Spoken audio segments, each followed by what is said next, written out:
मोहिनी एकादशी कब है? 26 या 27 अप्रैल। पारण का सही समय, पूजा विधि और भूल कर भी ना खाएं, ये 3 चीजें। भक्तों, क्या आप जानते हैं कि इस बार मोहिनी एकादशी पर एक बहुत भयंकर चूक हो सकती है। 27 अप्रैल या 26 अप्रैल तारीख को लेकर एक ऐसा भ्रम फैला हुआ है जो आपके सालों के पुण्यों को मिट्टी में मिला सकता है।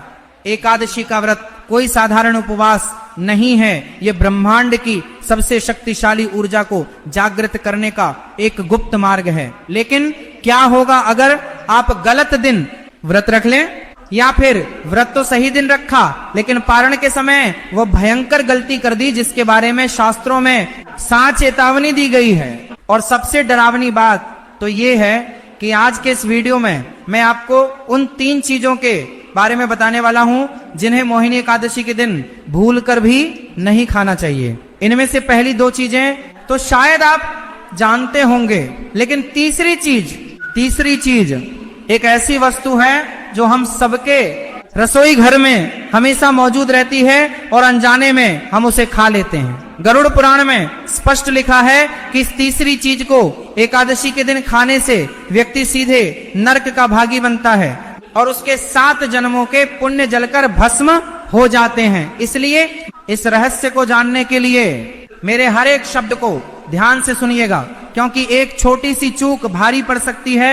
चलिए इस रहस्यमय यात्रा की शुरुआत करते हैं उस सबसे बड़े सवाल से जो इस वक्त हर भक्त के मन में है। मोहिनी एकादशी आखिर है कब? 26 अप्रैल या 27 अप्रैल? इस उलझन का कारण है पंचांग की गणना और उदया तिथि का रहस्य। हिंदू पंचांग के अनुसार वैशाख मास के शुक्ल पक्ष की एकादशी तिथि का आरंभ 26 अप्रैल को सुबह 9:23 पर हो रहा है। लेकिन हमारे वैदिक शास्त्रों का एक बहुत ही कठोर नियम है, उदया तिथि का नियम। जो तिथि सूर्योदय के समय होती है उसी का प्रभाव पूरे दिन माना जाता है। चूंकि 26 अप्रैल को सूर्योदय के समय दशमी तिथि रहेगी, इसलिए इस दिन एकादशी का व्रत रखना वर्जित माना गया है। दशमी विद्या एकादशी का व्रत करने से भगवान विष्णु रुष्ट हो जाते हैं और ऐसा व्रत दैत्यों को फल देने वाला बन जाता है। इसलिए शुद्ध और वैष्णव एकादशी का व्रत 27 अप्रैल को ही रखा जाएगा। 27 अप्रैल को सुबह सूर्योदय के समय एकादशी तिथि होगी जो सुबह 7:51 तक रहेगी और उसके बाद द्वादशी तिथि लग जाएगी। लेकिन व्रत के लिए उदया तिथि ही सर्वमान्य है, इसलिए अपने मन से सारा भ्रम निकाल दीजिए और 27 अप्रैल के दिन ही मोहिनी एकादशी का परम पावन व्रत धारण कीजिए। ये कोई सामान्य दिन नहीं है। इस दिन ब्रह्मांड में एक विशेष प्रकार की ऊर्जा प्रवाहित होती है जो आपके सूक्ष्म शरीर को शुद्ध करती है। लेकिन क्या आप जानते हैं कि इस एकादशी का नाम मोहिनी क्यों पड़ा? इसके पीछे एक ऐसी रहस्यमयी और रोमांचक कथा छिपी है जो सीधे समुद्र मंथन से जुड़ी है। ये कथा सिर्फ एक कहानी नहीं है, बल्कि यह मानव मन के सबसे गहरे रहस्यों को उजागर करती है। प्राचीन काल में जब देवताओं और असुरों ने मिलकर क्षीर सागर का मंथन किया तो उसमें से कई दिव्य रत्न निकले। अंत में भगवान धन्वंतरी अपने हाथों में अमृत का कलश लेकर प्रकट हुए। अमृत एक ऐसा रस जिसे पीकर कोई भी अमर हो सकता था। अमृत को देखते ही असुरों की नीयत डोल गई। उन्होंने छल से वह कलश छीन लिया। चारों तरफ हाहाकार मच गया। देवता निराश हो गए, क्योंकि अगर असुर अमृत पी लेते तो सृष्टि का संतुलन हमेशा के लिए बिगड़ जाता और चारों ओर अंधकार तथा अत्याचार का राज्य हो जाता। देवताओं की इस निराशा को दूर करने के लिए भगवान विष्णु ने एक ऐसा मायावी रूप धारण किया जिसने पूरे ब्रह्मांड को मोह लिया। वह रूप था मोहिनी का। भगवान का यह स्त्री रूप इतना सुंदर, इतना आकर्षक और इतना जादुई था कि उसे देखकर असुर अपना सुध बुध खो बैठे। मोहिनी रूप में भगवान ने अपने माया जाल से असुरों को ऐसा उलझाया कि वे अमृत पीना ही भूल गए और मोहिनी के रूप सौंदर्य में ही खो गए। उधर मोहिनी ने बड़ी ही चतुराई से सारा अमृत देवताओं को पिला दिया। जिस दिन भगवान विष्णु ने यह मोहिनी रूप धारण किया था वह वैशाख मास के शुक्ल पक्ष की एकादशी का ही पावन दिन था। इसलिए इस एकादशी को मोहिनी एकादशी कहा जाता है। मोहिनी का अर्थ है मोह लेने वाली या मोह को नष्ट करने वाली। हमारे जीवन में भी ये मोह ही है जो हमें दुखों के चक्र में फंसाए रखता है। धन का मोह, रिश्ते नातों का मोह, पद और प्रतिष्ठा। मोहिनी एकादशी का व्रत पूरे विधि विधान से करते हैं तो भगवान श्री हरि हमारे भीतर के इस मोह रूपी असुर का नाश कर देते हैं। हमारे मन का सारा भ्रम टूट जाता है और हमें सत्य का दर्शन होता है। लेकिन इस सत्य तक पहुंचने का रास्ता इतना आसान नहीं है। इसके लिए आपको मोहिनी एकादशी की उस कठोर पूजा विधि से गुजरना पड़ेगा जो प्राचीन ग्रंथों में वर्णित है। पूजा की यह विधि केवल कर्मकांड नहीं है, यह ऊर्जा को आकर्षित करने का एक विज्ञान है। आइए समझते हैं कि यह पूजा विधि क्या है। इस विधि का एक एक चरण महत्वपूर्ण है, इसलिए इसे बहुत ही एकाग्रता के साथ सुनिएगा। व्रत की शुरुआत दशमी तिथि की शाम से ही हो जाती है। 27 अप्रैल को अगर आप व्रत रख रहे हैं तो 26 अप्रैल की सूर्यास्त के बाद से ही आपको सात्विक आचरण अपना लेना चाहिए। सूर्यास्त के बाद भोजन ग्रहण नहीं करना चाहिए ताकि अगले दिन आपका पेट और आपका मन दोनों ही पूरी तरह से शुद्ध रहें। 27 अप्रैल की सुबह सूर्योदय से पहले उठें। इसे ब्रह्म मुहूर्त कहा जाता है। यह वह समय होता है जब वातावरण में प्राणवायु सबसे अधिक होती है। स्नान के जल में थोड़ा सा गंगा जल और कुछ तिल के दाने अवश्य मिलाएं। तिल भगवान विष्णु को अत्यंत प्रिय हैं और ये आपके शरीर की नकारात्मक ऊर्जा को खींच लेते हैं। स्नान के बाद स्वच्छ और पीले रंग के वस्त्र धारण करें। पीला रंग बृहस्पति ग्रह का प्रतीक है और यह भगवान विष्णु का सबसे प्रिय रंग है। इसके बाद अपने घर के मंदिर या ईशान कोण को अच्छे से साफ करें। वहां एक लकड़ी की चौकी पर पीला कपड़ा बिछाकर भगवान विष्णु और माता लक्ष्मी की प्रतिमा या चित्र स्थापित करें। ध्यान रहे भगवान की जो भी तस्वीर आप रखें उसमें भगवान विष्णु का मुख प्रसन्न मुद्रा में होना चाहिए। सबसे पहले भगवान को पंचामृत से स्नान कराएं। पंचामृत यानी दूध, दही, घी, शहद और शक्कर का मिश्रण। इस पंचामृत में एक तुलसी का पत्ता डालना बिल्कुल मत भूलिएगा, क्योंकि बिना तुलसी के भगवान विष्णु कोई भी भोग स्वीकार नहीं करते।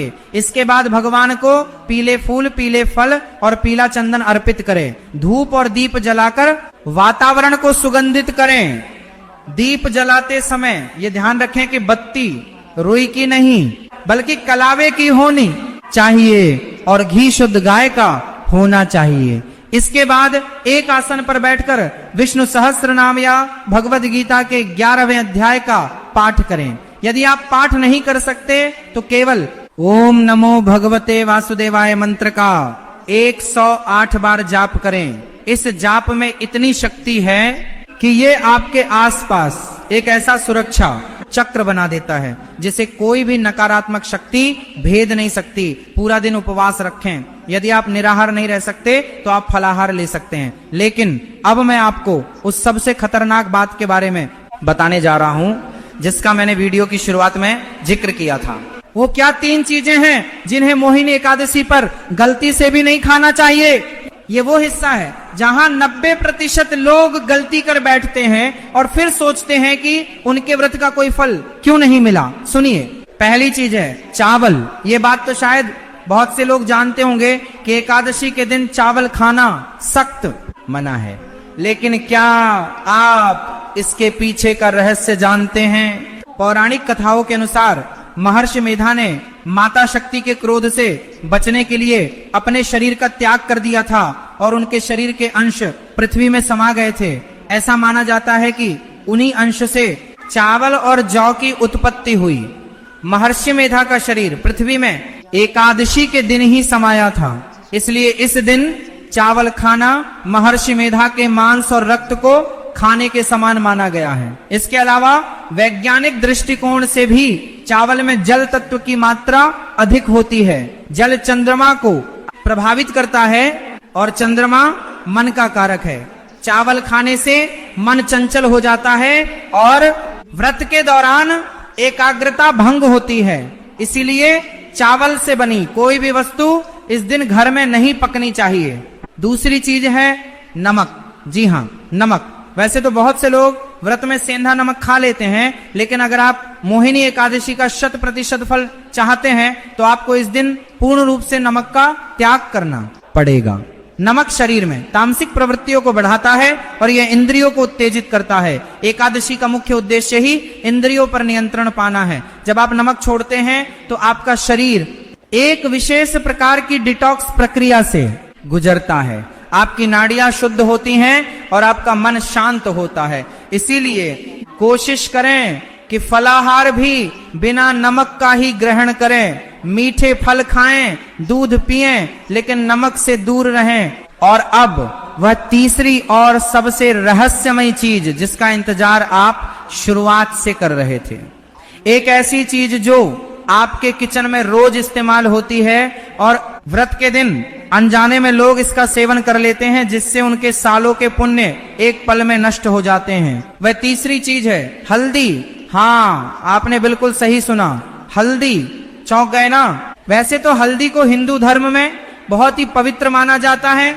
और इसे हर शुभ कार्य में प्रयोग किया जाता है, लेकिन एकादशी के उपवास वाले दिन इसे खाने की सख्त मनाही है। इसका कारण यह है कि हल्दी का सीधा संबंध बृहस्पति ग्रह से होता है और भगवान विष्णु भी बृहस्पति के स्वामी हैं। एकादशी के दिन हल्दी का सेवन करने से बृहस्पति की ऊर्जा अनियंत्रित हो जाती है, जो शारीरिक रूप से पेट की बीमारियां और मानसिक रूप से उग्रता पैदा कर सकती है। इसके अतिरिक्त शास्त्रों में हल्दी को एक उष्ण यानी गर्म तासीर वाली औषधि माना गया है, जो शरीर के तापमान को बढ़ाकर कामुक विचारों को जन्म दे सकती है। एकादशी के दिन ब्रह्मचर्य का पालन करना अत्यंत आवश्यक होता है। इसलिए जो लोग व्रत के दौरान कोई सब्जी या फलाहारी खिचड़ी बनाते हैं और उसमें रंग के लिए हल्दी डाल देते हैं, वे अनजाने में एक बहुत बड़ा पाप कर बैठते हैं। उनके व्रत का खंडन हो जाता है। इसलिए याद रखिए, चावल, नमक और हल्दी, ये तीन चीजें मोहिनी एकादशी के दिन आपके लिए जहर के समान हैं। इनसे कोसों दूर रहिएगा। अब जब आप व्रत की कठोरता और इसके नियमों को समझ चुके हैं, तो अब बात करते हैं व्रत के सबसे अहम और नाजुक हिस्से की, जो है व्रत का पारण। पारण यानी व्रत खोलना। बहुत से लोग पूरा दिन भूखे रहकर बड़ी श्रद्धा से व्रत करते हैं, लेकिन पारण के समय सही मुहूर्त का ध्यान नहीं रखते और उनका सारा व्रत निष्फल हो जाता है। पारण का समय एक बहुत ही सूक्ष्म और गणितीय गणना पर आधारित होता है। एकादशी के व्रत का पारण हमेशा द्वादशी तिथि में ही किया जाना चाहिए। हरिवासर में व्रत खोलना सबसे बड़ा पाप माना गया है। हरिवासर द्वादशी तिथि के पहले एक चौथाई हिस्से को कहते हैं। 27 अप्रैल को व्रत रखने के बाद आपको 28 अप्रैल को अपना व्रत खोलना होगा। 28 अप्रैल की सुबह जो पारण का शुभ मुहूर्त बन रहा है, वह सुबह 6:56 से लेकर सुबह 9:32 तक रहेगा। इस समय अंतराल के बीच ही आपको हर हाल में अपना व्रत खोल लेना है। अगर आप सुबह 9:32 के बाद व्रत खोलते हैं तो आपका व्रत खंडित माना जाएगा। लेकिन पारण कैसे करें? सीधे रोटी या दाल चावल नहीं खा लेना है। पारण की भी एक विशेष विधि है। 28 अप्रैल की सुबह जल्दी उठकर स्नान कर लें, सूर्य देव को जल अर्पित करें। इसके बाद भगवान विष्णु की फिर से उसी प्रकार पूजा करें जैसे आपने एकादशी के दिन की थी। अब एक पात्र में थोड़ा सा जल ले, उसमें तुलसी का एक पत्ता डालें और उस जल को पीकर अपना व्रत खोलें। तुलसी के जल से व्रत खोलने से भगवान श्री हरि अत्यंत प्रसन्न होते हैं और व्यक्ति को मोक्ष की प्राप्ति होती है। इसके बाद आप किसी ब्राह्मण को या किसी गरीब व्यक्ति को भोजन कराएं। यदि ऐसा संभव न हो तो भोजन का कुछ हिस्सा, जिसे सीधा कहते हैं, वो निकाल कर मंदिर में दान कर दें। उसके बाद ही स्वयं अन्न ग्रहण करें। पारण के दिन सात्विक भोजन ही करें, उसमें भी प्याज और लहसुन का प्रयोग बिल्कुल नहीं होना चाहिए। मोहिनी एकादशी का व्रत सिर्फ शरीर को भूखा रखने का नाम नहीं है। यह आत्मा को जगाने का अलार्म है। जब आप इन सभी नियमों का पालन करते हुए इस व्रत को पूर्ण करते हैं तो आपके जीवन में ऐसे ऐसे चमत्कार होने लगते हैं जिनकी आपने कभी कल्पना भी नहीं की होगी। रुके हुए काम अचानक बनने लगते हैं, घर में बरकत आने लगती है, और सबसे बड़ी बात, मन में एक ऐसा सुकून और शांति आ जाती है जो दुनिया की किसी भी दौलत से नहीं खरीदी जा सकती। यह व्रत आपके पिछले जन्मों के पापों को भस्म कर देता है और आपके भविष्य के रास्ते खोल देता है। जरा सोचिए उस समय की स्थिति के बारे में जब असुरों ने अमृत पर कब्जा कर लिया था। देवता कितने हताश और निराश रहे होंगे। उन्हें लगा होगा कि अब सब खत्म हो गया, अब असुरों का राज होगा और धर्म का नाश हो जाएगा। लेकिन तब भगवान विष्णु मोहिनी रूप में आए और उन्होंने एक झटके में पूरी बाजी पलट दी। हमारी जिंदगी में भी कई बार ऐसी ही स्थितियां आती हैं। हमें लगता है कि समस्याओं ने हमें चारों तरफ से घेर लिया है, हमारे सारे रास्ते बंद हो गए हैं, कर्जे का बोझ बढ़ गया है, बीमारियां पीछा नहीं छोड़ रही हैं, या फिर रिश्ते टूट रहे हैं। उस समय हम अंदर से टूट जाते हैं, हम हार मान लेते हैं। लेकिन मोहिनी एकादशी हमें यही सिखाती है कि जब सारे रास्ते बंद हो जाएं, जब बचे, तब भगवान के शरण में चले जाना चाहिए। सच्चे मन से किया गया मोहिनी एकादशी का व्रत आपके जीवन की हर हारी हुई बाजी को पलटने की ताकत रखता है। भगवान का मोहिनी रूप आपके दुखों को मोह लेगा और आपके जीवन में अमृत रूपी सुख और शांति भर देगा। लेकिन शर्त सिर्फ एक है, पूर्ण विश्वास और अटूट श्रद्धा। जब आप चौकी पर भगवान विष्णु की मूर्ति स्थापित करें तो उनके नेत्रों में देखें, महसूस करें कि वे साक्षात आपके सामने बैठे हैं। उनसे अपने दिल की हर बात कह दें, रो लें उनके सामने, अपनी गलतियों की माफी मांग लें। एकादशी की रात को जागरण का बहुत महत्व बताया गया है। पूरा दिन व्रत रखने बाद रात को सोए नहीं, भगवान की मूर्ति के सामने बैठकर रात भर भजन और कीर्तन करें। अगर पूरी रात जागना संभव ना हो तो कम से कम रात के 12 बजे तक जरूर जागें। आधी रात के समय जब पूरी दुनिया सो रही होती है तब प्रकृति की ऊर्जा शांत होती है। उस समय आपके द्वारा किया गया एक एक मंत्र जाप सीधे ब्रह्मांड के केंद्र तक पहुंचता है और वहां से कई गुना होकर वापस आपकी तरफ लौटता है। उस एकांत और सन्नाटे में आपको अपने भीतर एक दिव्य स्पंदन महसूस होगा।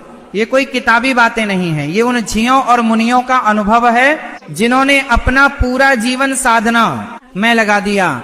एक और बहुत ही गहरा रहस्य है जो मैं आपको बताना चाहता हूं।